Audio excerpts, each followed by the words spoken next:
Welcome you all to the City Hall Auditorium for tonight's Finance Recording in progress. and Budget Subcommittee meeting. First, I'd like to ask if anyone in the audience is videotaping this meeting, and if you are, please state the reason why you're doing so. Seeing no one in the audience recording, we can move on to a roll call attendance. Sarah, can we have a roll call, please? Mr. Gerard? Here. Ms. Russo? Here. Mr. Brooks? Here. Mr. Lamoth? Here. 4 present. Thank you, Sarah. I do, at this time, would like to recognize we have some of our fellow school committee members that aren't on the Finance and Budget Subcommittee meeting that are in attendance. First of all, we have Grace Schofield on Zoom tonight. Grace, thank you for being here. Miss Susan Zatella-Lopes. Oh, I'm not here right now. Nope, I was just told I'm not allowed. Okay. I'm not allowed to be here. So Susan is not here in the audience. You can be in the audience. And Miss Sansa Perret is waving her hand, and she is not here either.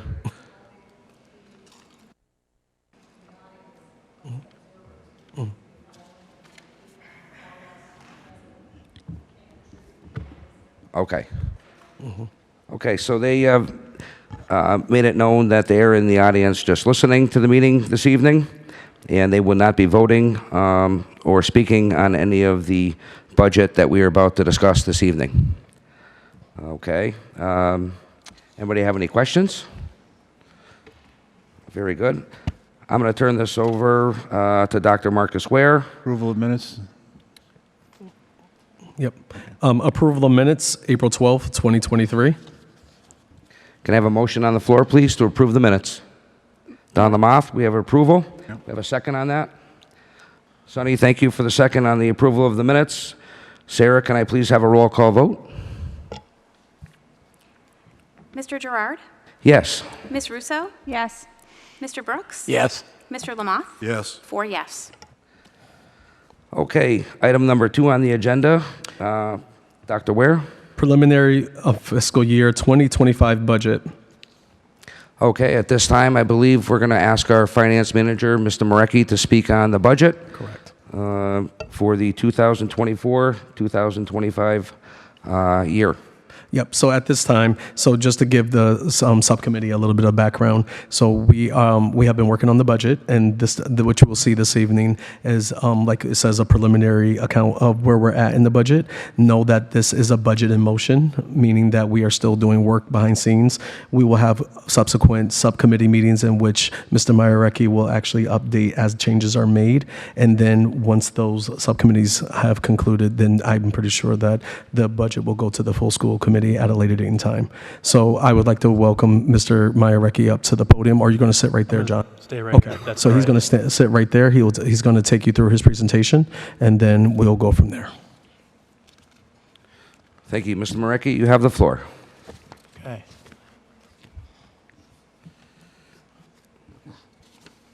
There we go.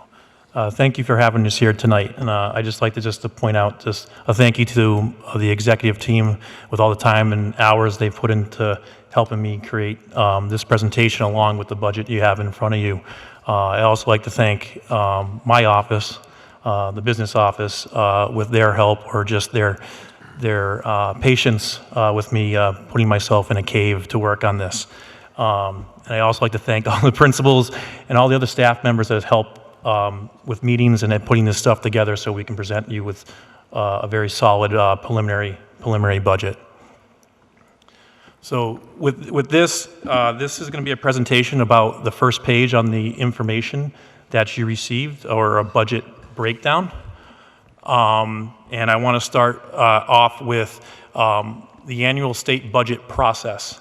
So currently, at the end of January, the governor released her proposed budget numbers that we're working off of for this budget.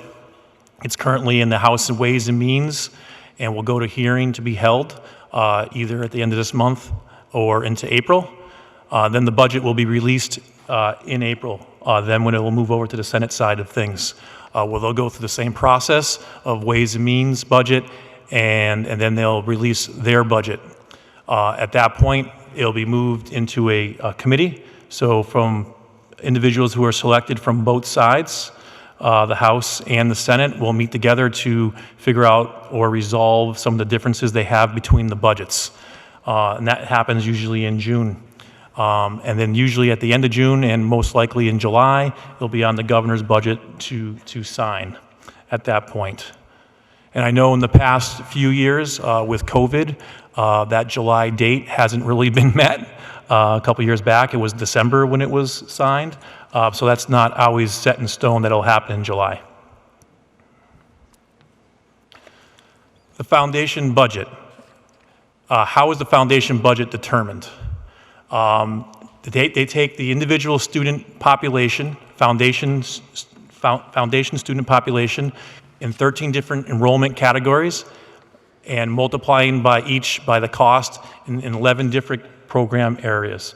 I'll have a little example of what that looks like and what we received from DESE a little bit later in my slide presentation. A part of this, the foundation budget, is also the Student Opportunity Act. The act is part of a Chapter 70 formula that the state of Massachusetts developed to address inequities and student needs across the different reference groups. The act also establishes new, higher foundation budget rates in 5 key areas: benefits and fixed charges, guidance and philosophical services, special education, out-of-district tuition, English learners, and low-income students, which are all expected to be phased in by FY27. For FY25, the rates now have been increased by 4/6 of the gap between the rates in 2021. The base year used in the calculations and the final target rates. It's also known, too, that the first year of SOA was put on hold. So originally it was supposed to be a 7-year situation where they'd be putting in these rates, and now it's in 6 years that they're doing it, still ending in FY27. The Act also increases the number of tiers used in low-income increment rates from 10 to 12. Districts with higher concentrations of low-income students benefit from the higher rates, Chicopee being one of those districts.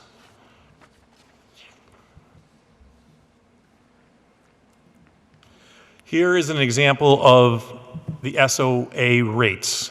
So this is the 1/6 rate changes that were here to work towards this goal. This is in FY21 dollars. So you see everything that's highlighted in gray there are the increases that occur from the previous year. I just wanted to make sure we were showing you what that initial increase is and what it provides from SOA to our rates.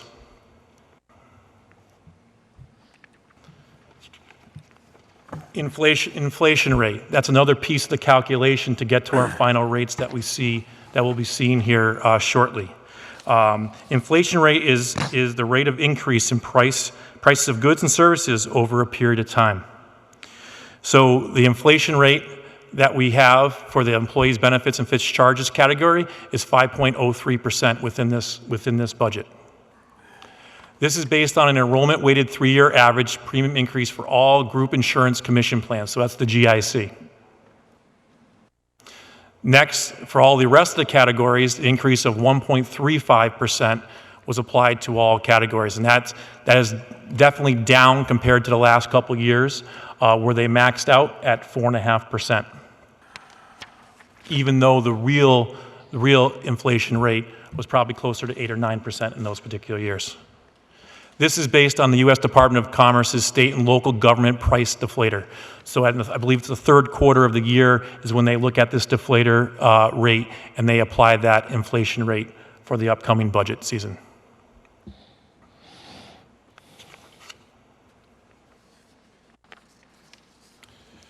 So there are 2 key components that make up that foundation budget. First is Chapter 78.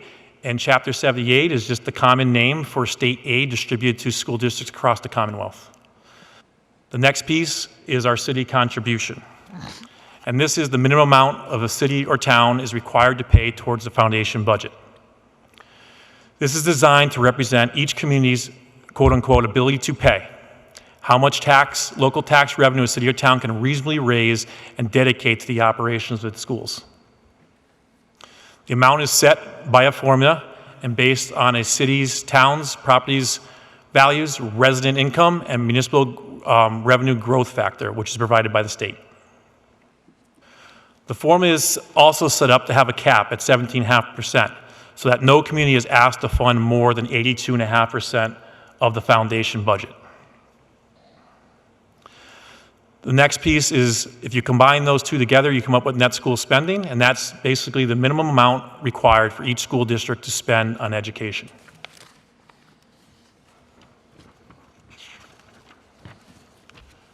Oops. Next I have here the foundation rates. So how they're getting to these rates that you see in front of you, and I had to split this page into two because it's pretty wide when I looked it up on DESI.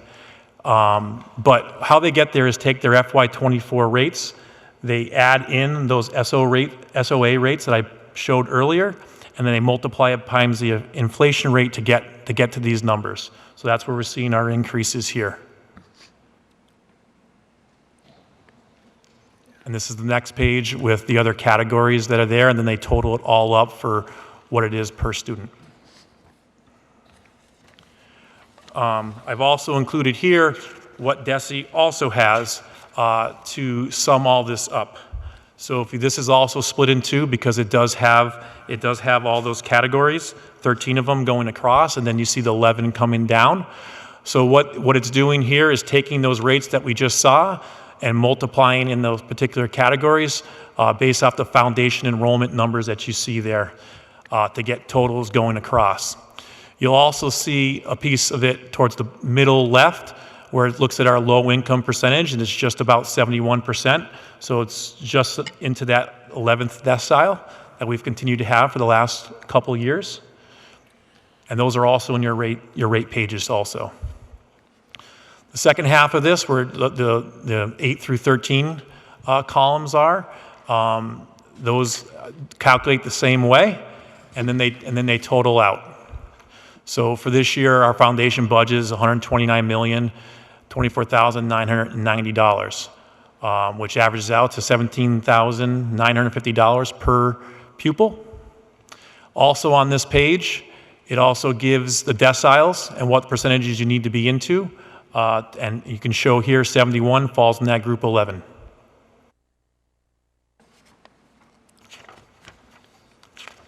Next piece is city contribution.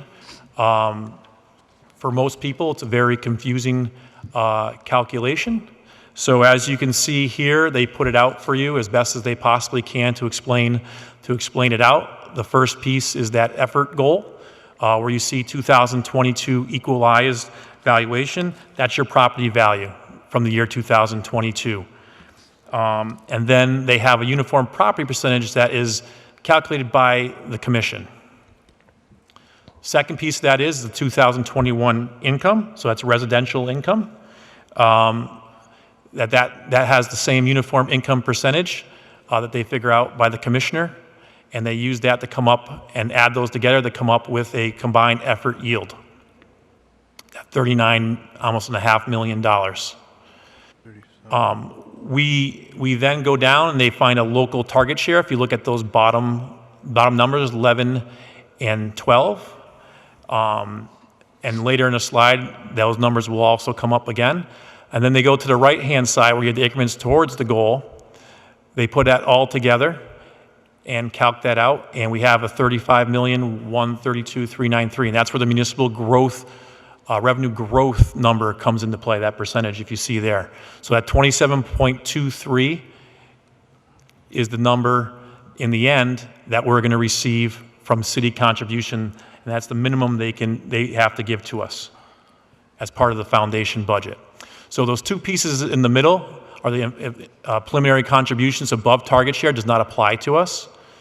The difference of the contribution below target is the difference between that 33 and 35 numbers.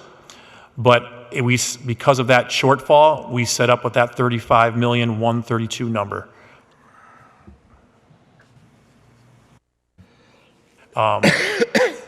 Another piece that I grabbed from DESI is a summary sheet that they provide. I like to use this because it gives everything for you right there on in a quick page. With this gives the quick what was last year's prior year aid. It gives them now the foundation aid that we're receiving, broken out in the required district contribution along with the foundation amount that we would receive in Chapter 70 aid from the state. It also shows it's a $5 million increase there. The minimum aid does not apply to us. The minimum aid adjustment does not apply to us. And as you see in the far right, our Chapter 70 aid in total is that $93 million that you see there. The second half is what the page that I like to look at, and I use to do our sheets here, at least the top half of the sheet with Chapter 70 and city contribution. It gives a comparison from the prior year to this year. So you can see enrollment went up by 36.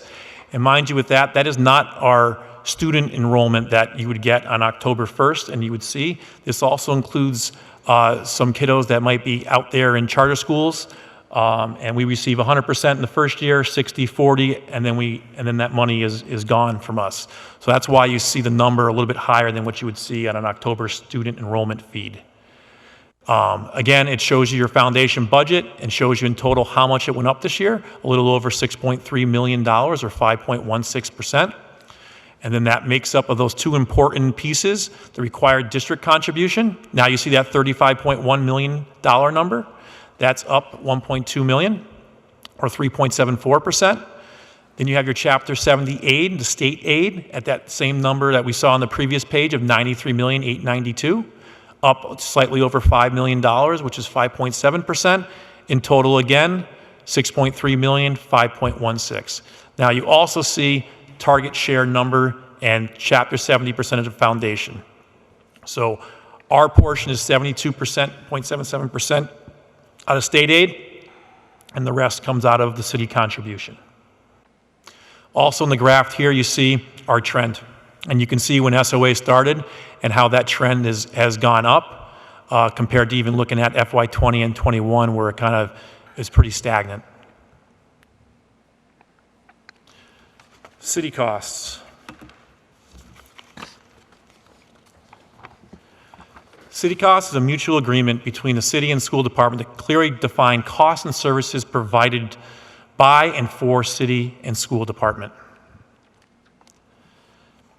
The city auditor shall provide a report of estimated city costs for education for the next fiscal year on or before April 1st. That's also why we don't have an updated number on your budget breakdown as of yet, because that will be coming in April.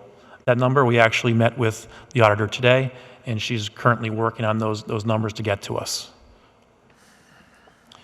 The report shall also include all supporting documentation that goes along with it. So what they usually do for some of these categories is they use actual numbers, and then they predict out for the next 6 months. All actual costs and supporting documentation shall be provided by September 1st of each year to allow the school department to file the end of the year report with DESI. That has a deadline at the end of September for us to finish. So it's important that does happen. Now I'm looking at the agreement. So with the agreement, this is something that can be reviewed every year. I think we just looked at it last time in FY23 for the FY23 budget. And here are the costs, and I'm going to explain to you a little bit with what those costs are about. So one of the costs here is administrative services, and that covers, city for accounting, auditing, central data processing, central purchasing, employee benefits administration, and other financial services.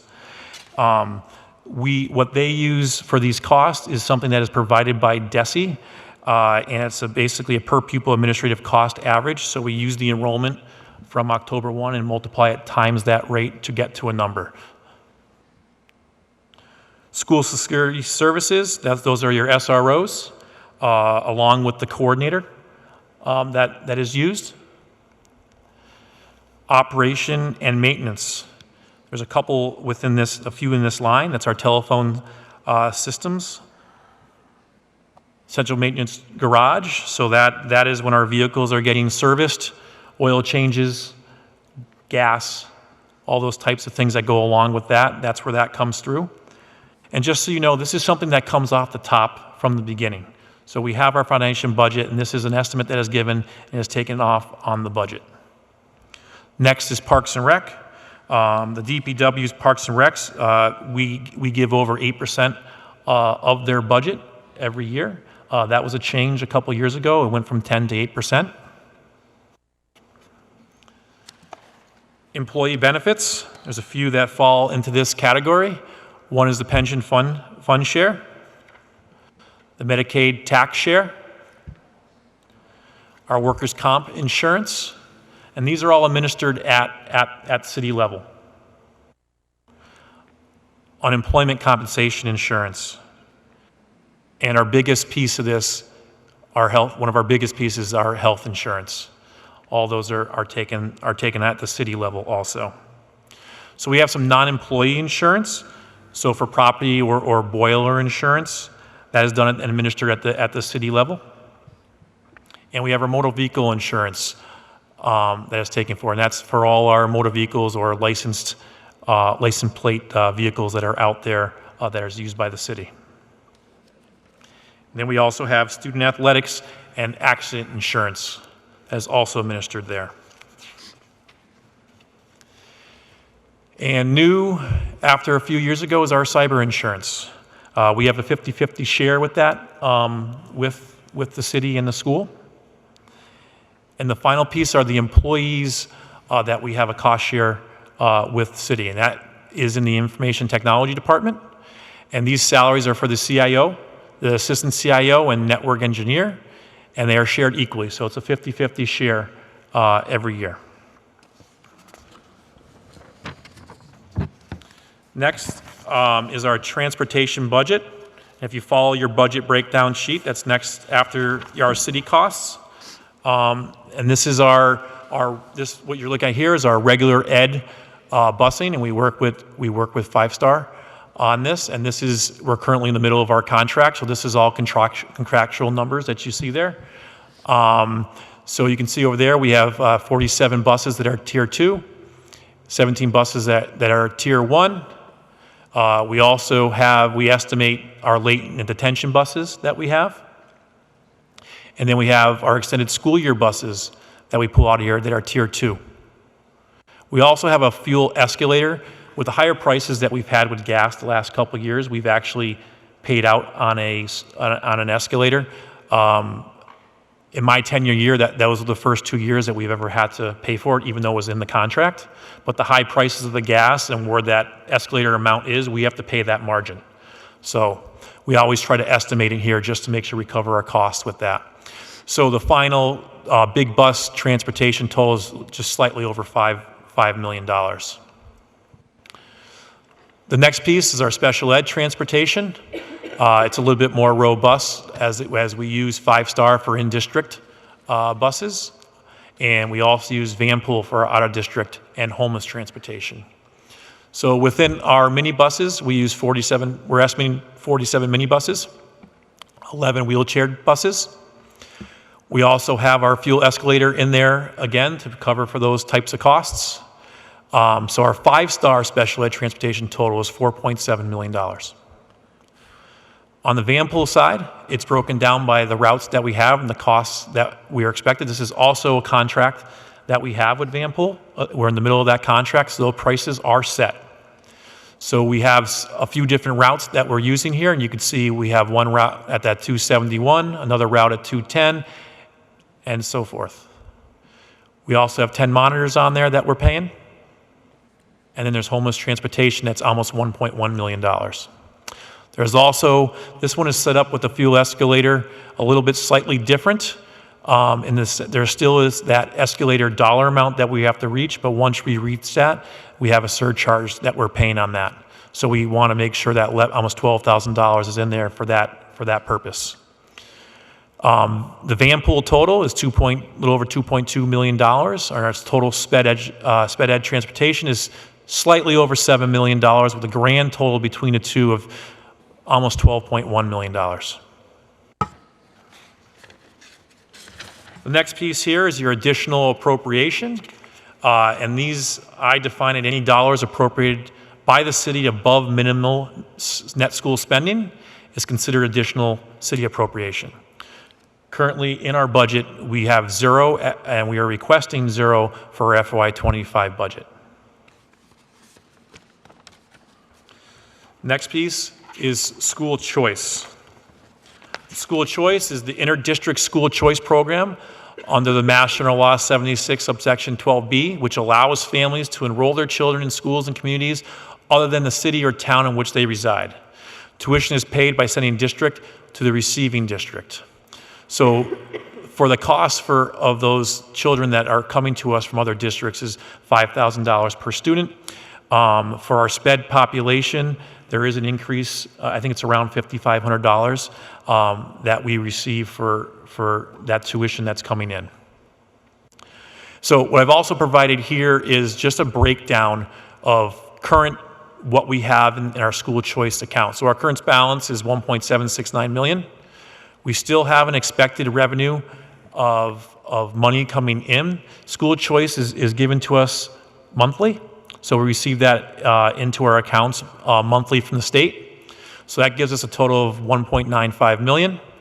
For the 24 budget, we currently have $800,000 that we've pledged to use from school choice. So that's red because I'm taking that out, and we come down to $1.152 million. Next year, we have an estimate of 110 students at $5,000 per student. That's an estimated revenue of $550,000. We add that back in to get $1.7 million. Currently, right now, and that could change as we work through and finish off this budget, but currently right now, we want to use $800,000 again this year to apply for FY25, and that's the number that you should see on your budget breakdown. That still is going to leave us with $900,000 left in that account. So basically, we're in a situation that we're in a year lag with that. So we're basically using last year's money to use school choice this year. And many districts within the Commonwealth do this for school choice, and they have to do it for circuit breaker, which I'll explain shortly. I put a graph also to show school choice enrollment. So you have in the blue here, and this goes back to FY15, it shows what we were receiving for students coming into Chicopee.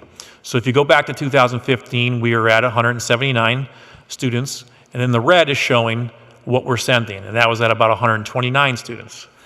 Right around FY17, that started to flip. FY18 definitely flipped. So now we're sending more students out than that are coming in, and you see the progression of that, of the blue going down for our preliminary for FY20, going down to FY24 to the amount that we have going out. So just for your education on that, that is worked in for going out within our foundation budget. Okay, so it's not something we have to physically give out during the year. As I explained, school choice comes into us as payments from the state. Circuit breaker. The Commonwealth Special Ed Reimbursement Program provides financial assistance to public school districts to offset the cost of delivering high-cost special education services to students. Qualified expenses must exceed an annual per-student approved cost threshold to be eligible for reimbursement. This year, coming up in 25, our threshold is $52,419. Excuse me, Mr. Marecki. I'm just going to go upstairs and ask them if they could maybe not talk.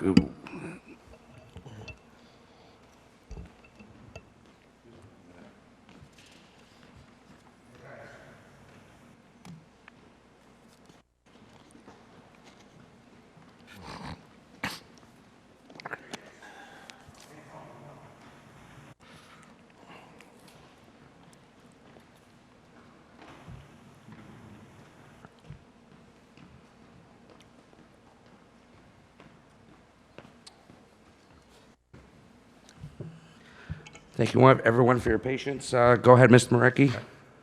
So I was talking a little bit about the FY20 threshold, and that's at $52,419. So what that really means is that this kicks in as circuit breaker once we cross that threshold. So it's our responsibility up to $52,419. The program reimbursed districts for special education tuition and instructional expenses as outlined in a student's individual education plan or IEP. Additionally, beginning with the implementation of Student Opportunity Act, districts are reimbursed expenses associated with transporting students out of district to receive special education services.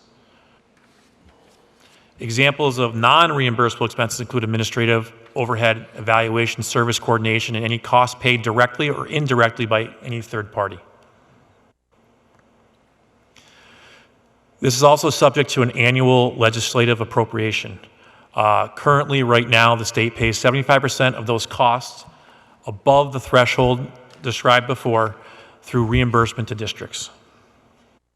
And so those reimbursements that are happening, or those costs happening now, you receive the reimbursement next year. And those payments come in quarterly. So we get those 4 times a year, and they may vary depending on what's happening with our costs at that point. So we file claims during the year to allow the state to work on and then calculate what we receive for monies for circuit breaker. So here I also have a breakdown of what our current balance is, our expected revenue. So we've only received 2 payments this year, so we're going to receive another half of those payments. So $492,000, which would bring us a total of $1.887 million. What we've wanted to pledge for FY24 is $730,000, and like I said, we're working that year lag. Now with circuit breaker, I have to spend that previous year's money, at least spend that previous year's money. So that was just short of $730,000, so we used $730,000 in our 24 budget to supplement the budget. So that would bring us down to $1.157 million. As I said, we've increased this year. So what you see on your booklet here says $730,000. I ran the numbers again, and our numbers coming in are higher. So the next time we meet, that number is going to increase, which would bring down another number that we might have as higher, kind of like the stabilization fund. So we might be able to take away from that. So $984,000 is the expected revenue. We would also apply that because I have to use that prior year's money, and that brings us to 1.1579 that is left over in that account once that's done. Grants. We put grants on here this year just to show what we're spending, and these are salaries that we're spending. This is not the total grant expenditure. So that's at $5.219 million.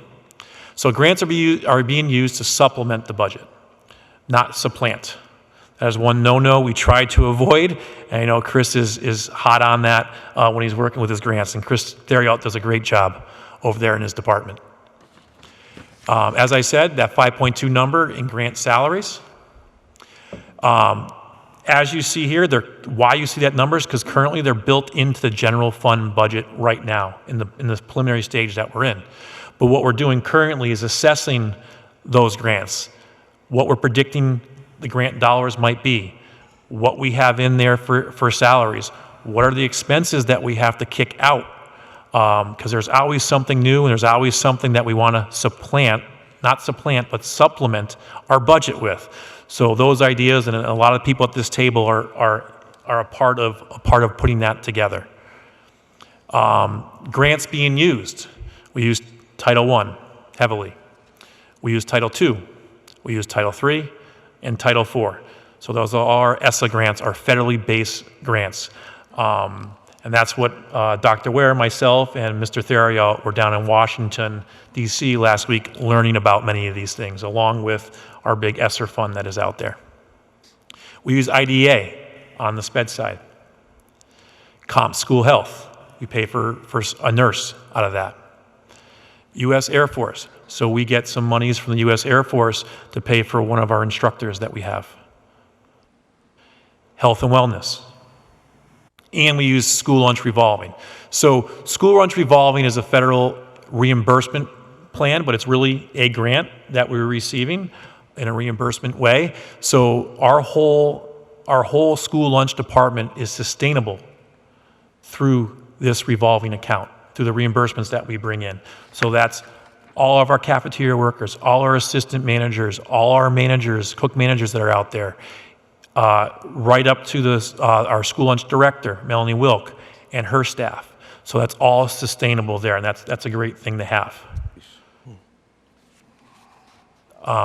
Stabilization fund, that kind of came low here.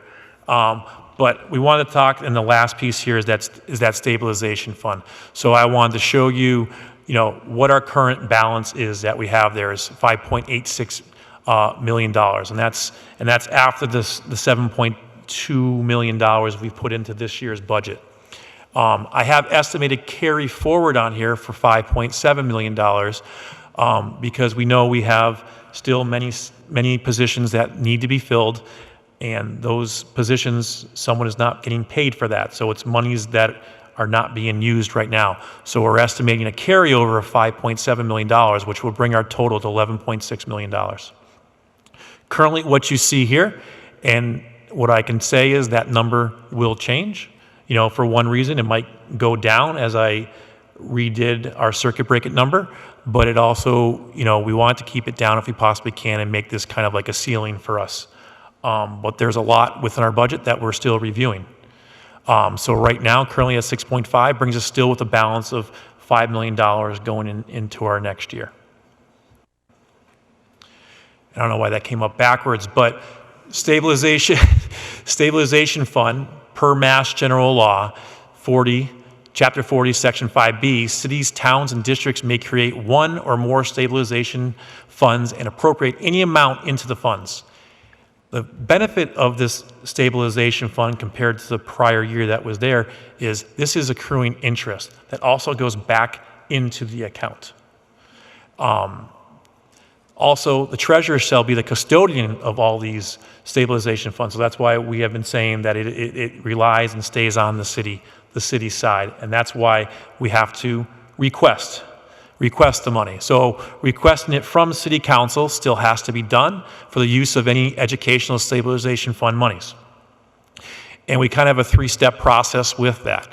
So a memo will be written to the mayor along with copying the city auditor who processes these transfers for the stabilization fund to be intended for the school department accounts.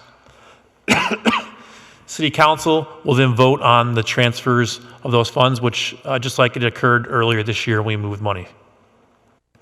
Once approved, the transfer of funds to the intended school department accounts will be processed by the auditing department at that point. And that is the end of this presentation about the budget breakdown. Please, if you have any questions about the presentation or even any questions you may have that come up with the budget that you see that was passed out to you earlier this week, please go away and ask.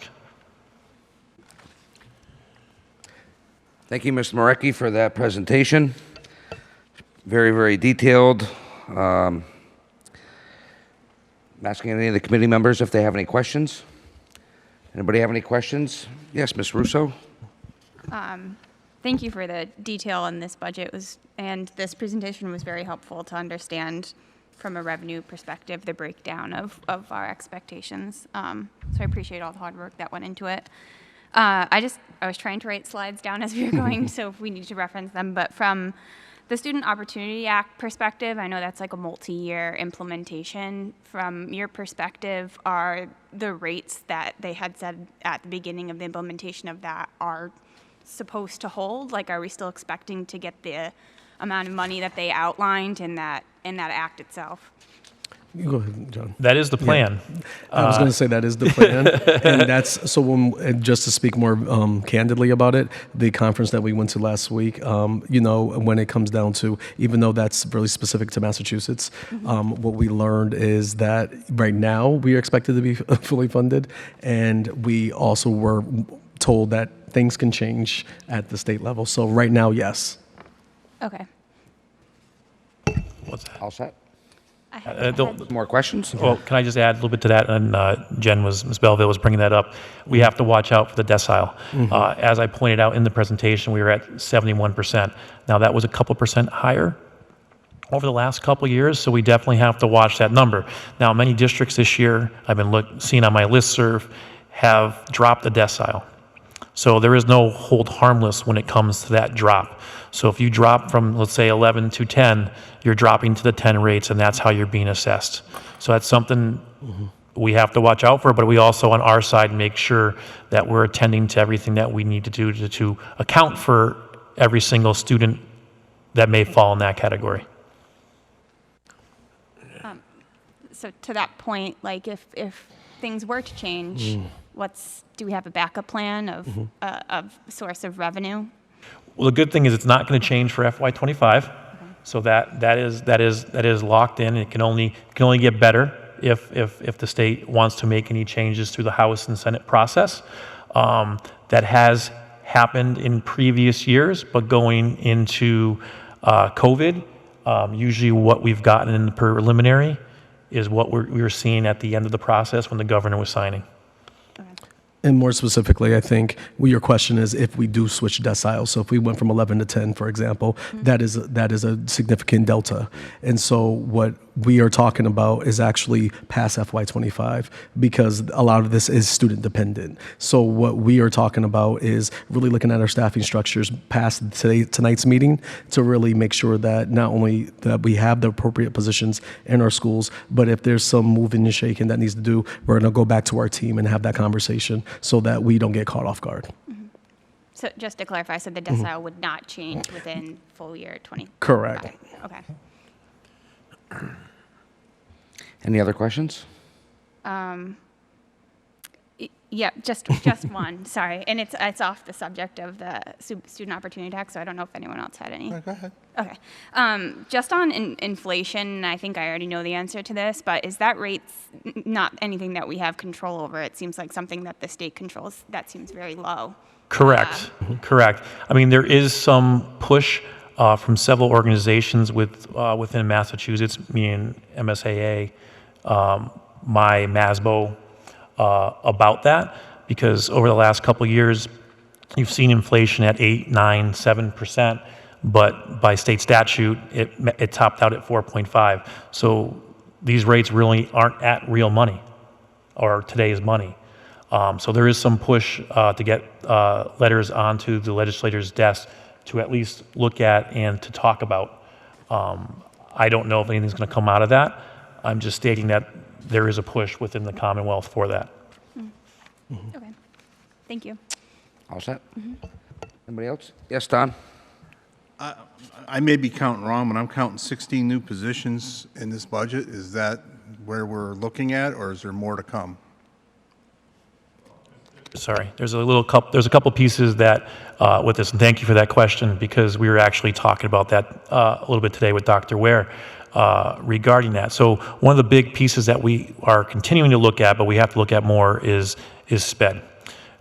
We are taking a deeper look at our SPED staffing, our SPED classrooms, and coming and assessing those over this current time that we move into our next meeting. So we're having some talks with that, and that would be a piece that may change the budget slightly. And in addition to that, when you are looking at, you said 16, so one of the reasons why we are at stage 1 right now is because there's an FTE conversation. We actually inherited a budget in which, especially on the special education side, where the actually FTEs of where people are spending their time in buildings, we're trying to get a more accurate account of that because of the way it was counted in the past. So what I actually communicated with the team, especially with John, as he was building this, is that actually to really budget breakdown sheets that you see in front of you are actually an accounting of what he has in Munis and what the principals are saying are in their buildings. And so we are double checking, triple checking, because again, we're going back to making sure the staffing structures are what we say they are. So when you actually go to approve the budget, it actually is a true account of what you see versus including, excluding when we talk about vacancies, things that we haven't filled yet versus new positions we've added to the budget to make sure there's a clarification and make sure the public knows there's a difference. There are vacancies that we are just filling as we get people, and then there's actual new positions that were supposedly added to the budget last year, and I want to make sure those are the positions that were added, nothing more, nothing less.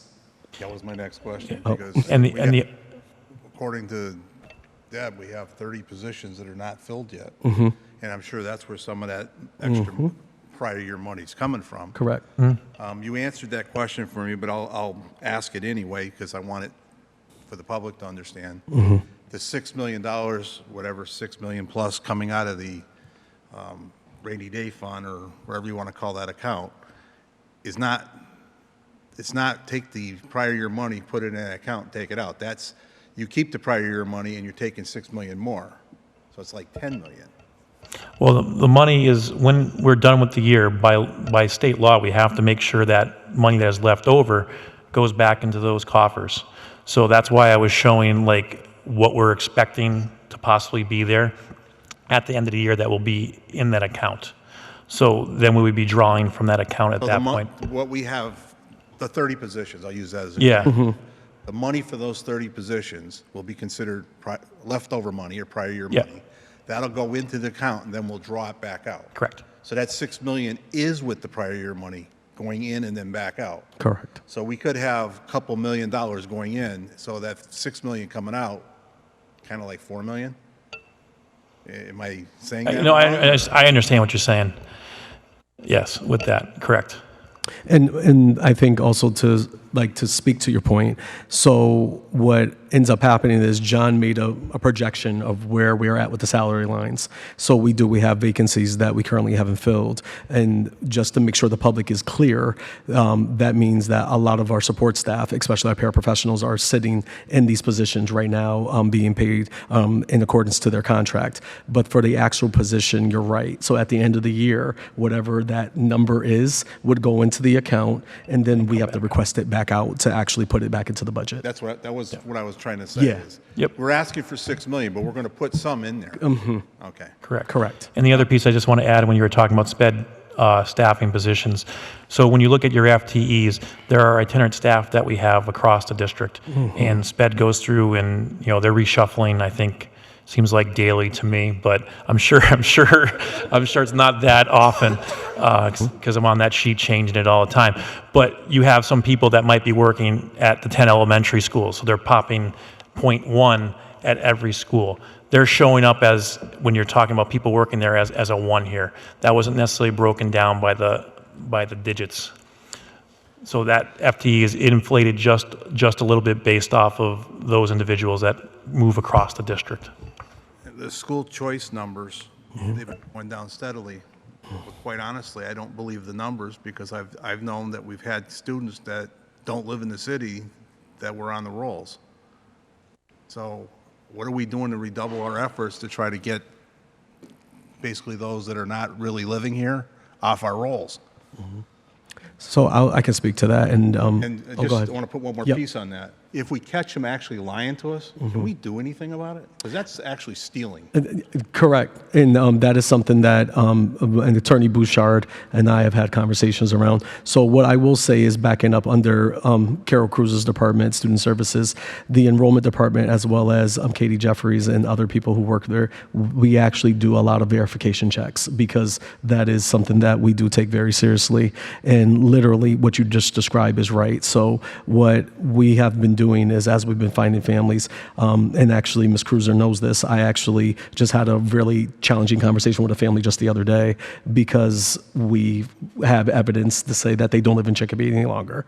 So by law, you need to go register your child in the city in which you reside. And she was actually speaking to, I don't know with whom, because it predates me, but she was speaking with a certain certainty of, well, can I just finish the year? And I said, no, you cannot. And so more specifically, we have been really addressing that concern with the evidence. And if they are if we do find that they're not telling the truth, we have been doubling back with Attorney Bouchard to say what level of recourse we have. Well, I'd like to put it out there in public so that maybe one of our newspapers will pick it up saying, if we catch you, we're going to prosecute you. I definitely As a hear school you. board, I'd like to see that. See, because we only have one newspaper and it's pretty poor. But I'd like the public to know that if they do get caught, that they could be prosecuted. Because it's ridiculous that the number of people that figure that, well, I'll just use my grandmother's address, nobody will know the difference. And looking at the numbers, I'm saying that's happening more than we know. And I also will say with school choice, though, in particular, there is the process of applying and things of that nature. So I want to make sure there's a distinction that there are students who, if they're not classified or identified in our system as school choice because they didn't go through the process using an incorrect address or a faulty address, versus students who are in school choice who did go through it. That number reflects the students who went through that process. However, if that student is caught, like for lack of better words, we do actually send them back to their sending district. Okay. All set, Don?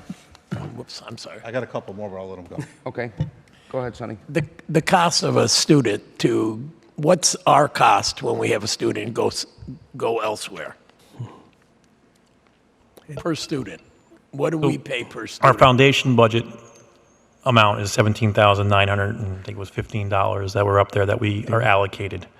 But you also, that second part of the question said when they go out, When we have a student that leaves Chicopee to go to That's school school choice. elsewhere, per student, what is the cost? What do we pay? $5,000. Okay, so So the district receiving gets $5,000 for that student. now looking at the graph, the numbers are increasing every year. This year, using that figure, it's approximately 1.2 million that we're going to spend for students going elsewhere. And that works into the Chapter 70 number that you see up there. Okay. So that works into there. So it's not an actual payment from Chicopee Public Schools to that district. That doesn't occur that way. It's already calculated into our foundation enrollment that we have, which relays into our rates and then what we have for a total.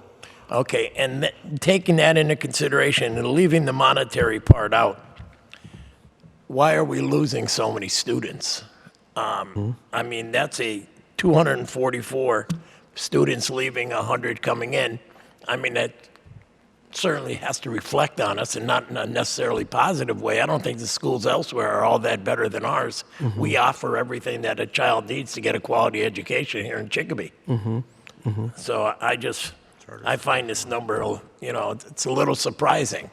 So I can actually answer that. And Ms. Belleville and I literally just had this conversation today because we were talking about if we ever did exit surveys or interviews with our families to find out why, because the number that in which students from Chicopee are going to other schools has increased, whether it's been through charter, whether it's been through school choice.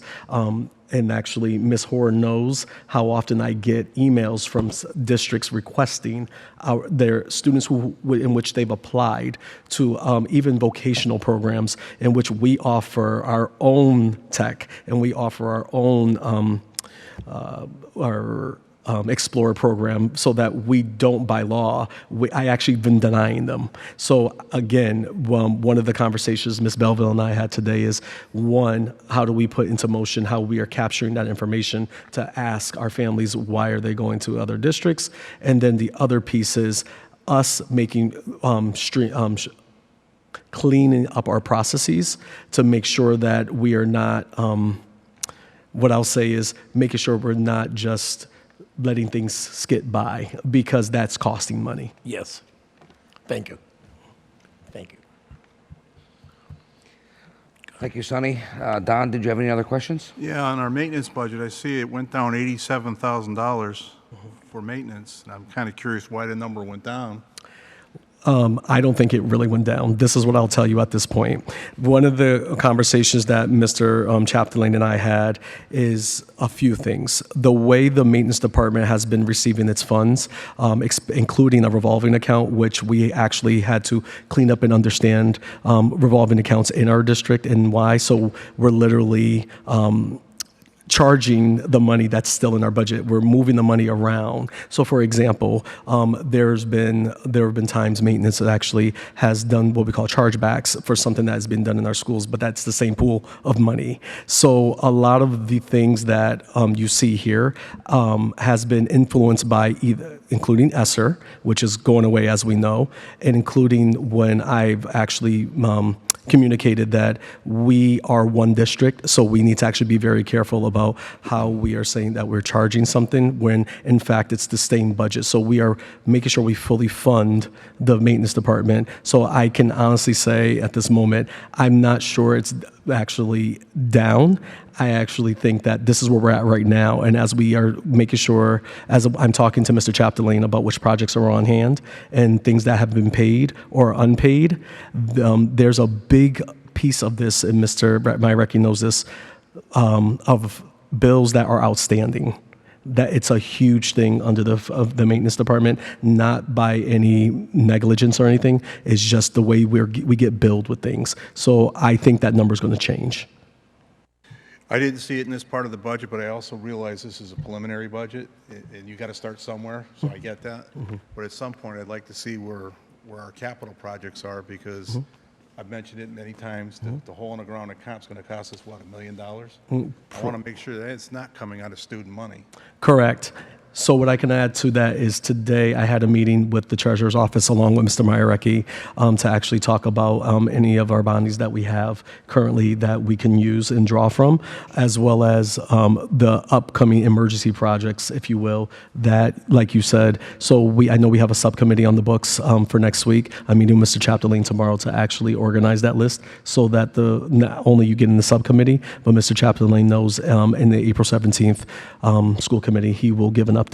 Because what I'd like to do is when we finally present our budget to the city council, most likely we're going to be minimum foundation. That's where we always end up. If we're going to say, here's our minimum foundation, here's all the capital projects that have to be done, and this is the amount of money, and how you want to fund this, guys, because it's not coming out of the money that's in the bank for students. 100%. And what I will say is the team and I have been talking about just that, really honing in on what the projects are, and I mean from 2019 to present, and really understanding what's available, what is the expectation as we say that these projects are outstanding, what we will present, which will be the school committee's decision to the city council, and then how do we move about requesting how they want to move forward with that. I mean, I realize that all the capital projects probably won't all be done this year. That's just common sense. But if we don't tell them what we have for capital projects, I don't want them to say that, well, you blindsided us.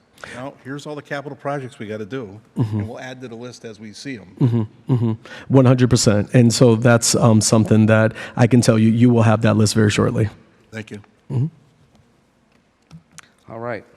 Sonny, you're all set? I'm good. Anna? Thank you. I just have a couple comments. I'm delighted to hear about the 16 new positions for the special education, or the possible new positions. It seems to me that that's one department that we have trouble retaining teachers. When you hear of someone being overworked or, really, have so much to do throughout the day, I think that's one area that we could bolster up the team a little bit and try to keep the workers a little happier. Obviously, those students need more guidance and more help throughout the day. So thank you, Dr. Ware, for looking into this and, possibly adding some new positions to hopefully, make the workday for the teachers a little bit more enjoyable, where they look forward to going into work versus being overwhelmed. So if any one area where I'd like to see us spend some money, I think that's a great start. May I speak to that, Mr. Gerard? So more specifically, when you talk about, you're on the circuit breaker page, and I just want the public to understand. I give credit where credit's due. I want to give credit to Ms. Belleville and her department for working with Dr. Stolar and her department of special education. I want the public to understand that circuit breaker is a big opportunity to get reimbursed on the services that we provide for our students with disabilities, and that's something that we're in the middle of an audit to actually review to see if we're getting the largest amount of revenue from that reimbursement, because right now we don't believe we are. And our numbers, as you will see this upcoming Wednesday when I present some preliminary data about where our district is at, ours percentage points of students with disabilities has increased, which means that the services that we need to provide to them has increased. So we need what we call the individual education plan, the IEP, to actually have reflected information in it, so the state recognizes us and reimburses us accordingly. Very good. Very good. The other thing I noticed, Mr. Marecki, I wanted to ask you, maybe the superintendent could comment on this as well. As far as school choice goes, the trend of, and I know Sonny had some great points when it came to school choice, and it is concerning. It looks concerning anyways, why we're losing students. But is it a big concern with the number of students that we're sending out as far as the budget goes? Or, obviously we'd like to keep as many as we can in our school system. But is this a concern?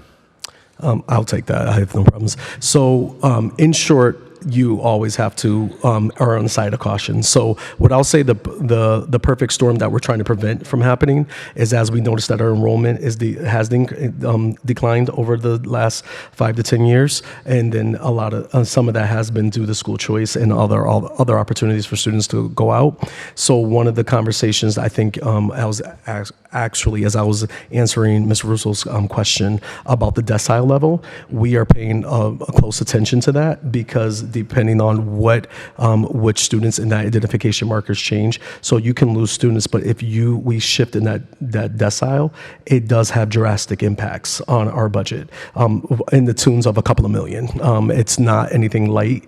So what I will say is, that's why the one thing I explain to the team all the time is that we have to make sure our processes are in place and we are following them, so that we can have an accurate account of what's going on as far as transactions, as far as receiving and sending, as when we look at our students. So that is something that I will say, thankfully we're not in that position today, but if we don't pay attention, we can be in that position easily in the future.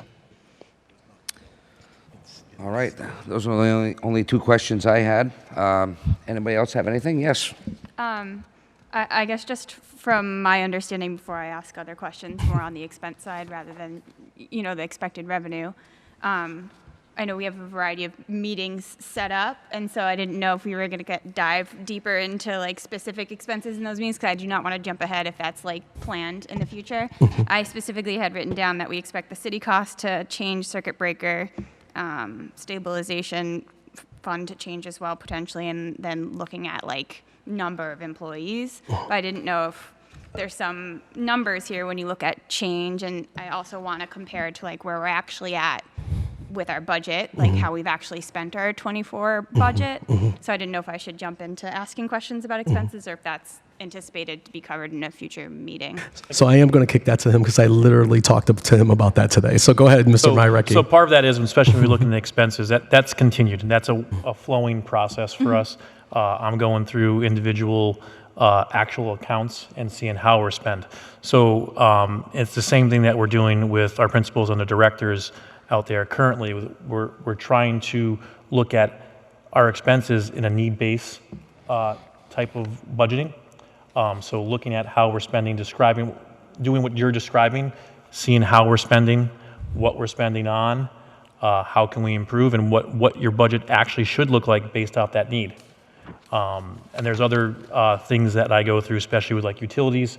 I go through utilities to see how we've been spending over the last couple of years, and to see where we currently are now, to see where that number needs to land. Some of those may cause some savings in that sense, so that those numbers may change in the expense line with that, but we're going more detailed now. We should have more detailed, good numbers the next time we meet. So short answer, and thank you for the explanation. That was not being shady that I was trying to do, is yes. So the goal was to actually start today, and then the next round, yes, you would actually do a deeper dive into that. So said in the simplest form, right? This is a great prelim, but these expenses here across the board at both the school level and at the administrative level are anticipated to potentially change as you kind of dig into them deeper, right? Okay. Yes. Awesome. Yes. Thank you. All set? Yeah. Yes, Don? Got two more questions for tonight, and then I'll leave you alone. The chargebacks, security personnel are the SROs. So I'm kind of going to ask the next part of that question is, we hire 10 security type guards for our buildings. Shouldn't that be charged back to the city for safety and security? No, because they're our employees. So the 10 safety and security officers are ours. The ones he was speaking about are specifically the SROs. I mean, they're not our police officers, so we can't do that. I respect Chief Major if he's watching, but I really mean that if they were SROs, then that would be a different conversation. And the next question is workman's comp. We don't manage it, but how is the school numbers on workman's comp look? Are they going up? Are they going down? Are they holding steady? They've More or less, if there's 6 cases or 106 cases. Yep. So, and I know I'll take it. Miss Green and I have this conversation all the time. So, short answer is they have increased. It's something that Mr. Stephen, I forget Mr. Stephen's last name, meets with Miss Green as well as myself, and we actually get the monthly reports, and so we actually go over it. But overall, Deb, you can jump in. No, they're going down, I think, now, in incidences where the expenses might be the same, but Steve's been really good with communicating. He's like, I don't know how you guys are doing it, but they're going down. Good. And so we get those reports on a monthly basis, if not a bi-weekly basis. And that's a shift because the conversation her department and I have been having is following up accordingly so we can keep an accurate account of who's on it. And Stephen's been very grateful for that. Okay. I'm done. All right. Sonny, you're all set? I'm good, thank you. Deanna, you're all set? All right, I'll take a motion to adjourn. Second? Adjourn? Second? All right. Roll call, Sarah.